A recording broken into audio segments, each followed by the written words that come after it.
Hello everybody and welcome back to Screen Stars. I'm here today to bring you my review for the 2014 action thriller A Walk Among the Tombstones, a film that is directed by Scott Frank and it stars Liam Neeson, Dan Stevens and David Harbour. Yes, that David Harbour from Stranger Things.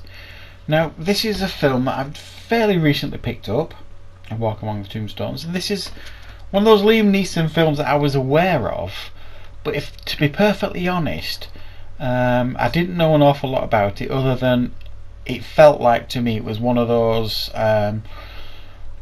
action thrillers that Liam Neeson has been churning out for the past decade, and some of them are good, some of them are tiresome, and it was one of those films that didn't particularly inspire me to watch it.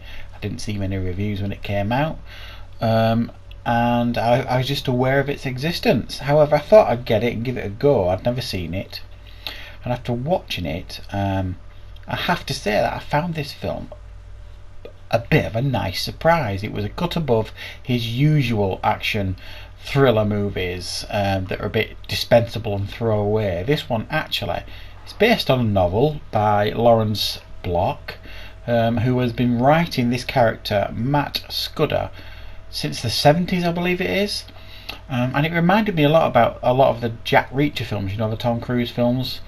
It reminded me a little bit of that character, whereas that character Jack Reacher was from the military. Max Scudder is ex-police, but they felt similar in a lot of ways. This film, A Walk Among the Tombstones, focuses on Liam Neeson's character Matt Scudder, who is a retired police detective, and it does show you at the beginning of the film the reason why he retired from the police force, and it's because of a shootout he had while he was under the influence of alcohol, that didn't end particularly well. And he now works as a private investigator, an unlicensed private investigator, and he is offered a job by Dan Stevens' character Kenny Christo, who is a drug trafficker who has had his wife kidnapped. Now, initially Liam Neeson is not interested in taking this case at all and working for a drug dealer, but when he finds out the details of his wife's kidnapping, he changes his mind, and essentially there is two crazed lunatics out there who are kidnapping renowned wealthy women, torturing them, I mean brutally torturing them, and then contacting their partners for a substantial ransom, which is what they do with Dan Stevens' character. Now, the problem is, when that ransom is paid, they don't get the person back. They enjoy torturing and killing these people. So it's Liam Neeson's job to find out who kidnapped Dan Stevens' wife and bring them directly to him. So this film essentially focuses on Liam Neeson's character, who is conducting this investigation throughout the film, trying to track down these two. Essentially, they are serial killers with a desire for money as well. So they kidnap people, ask for a ransom, and then indulge their serial killer fantasies by killing the people they have kidnapped. And it's a really, really well written, well fleshed out, well made action thriller that is more of a slow burn than you might realise. A lot of the posters and write-ups I've seen of this film before and after watching it claim it's like, you know, the action is relentless and, you know, brutal action and all this kind of stuff, and in actual fact they're mis-selling the film here.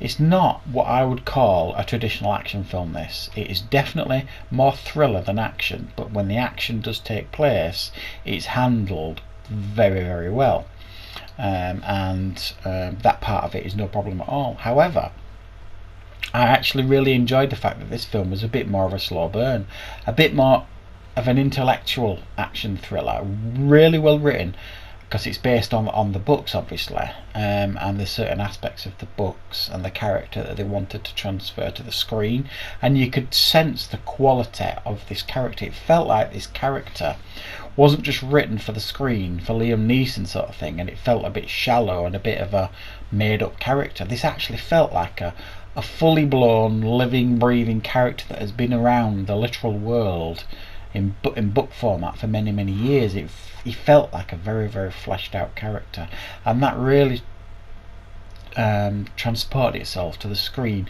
really, really well, I have to say. And Liam Neeson is excellent here. He handles this part really, really well. He is brutal at times, but intelligent. He's got a lot of honour, and he can really, really relate to this character. And he has this really good relationship with a character throughout this film called TJ, who's a young black teenager on the streets of New York, who he befriends Liam Neeson. And this young black teenager helps him try and solve the case, and they become like friends as the film progresses on. And it's a really, really nice relationship to watch blossom as the film moves forward. So I was super impressed with this film, far more than I expected to enjoy it. I must say, I thought it was just going to be a bog standard action thriller, and it wasn't. It was a cut above, and I'm really, really pleased of that. So I'm giving it an 8 out of 10.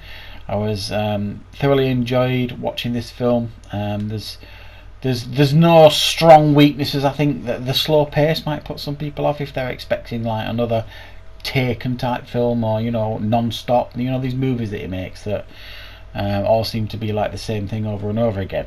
If you're expecting that kind of throwaway action film, you're in for a disappointment. This is a more of a slow burn action thriller that has been superbly made, I think. So that is my review for A Walk Among the Tombstones. I hope you enjoyed it, and of course, thank you very much for watching, and I shall see you next time on Screen Stars.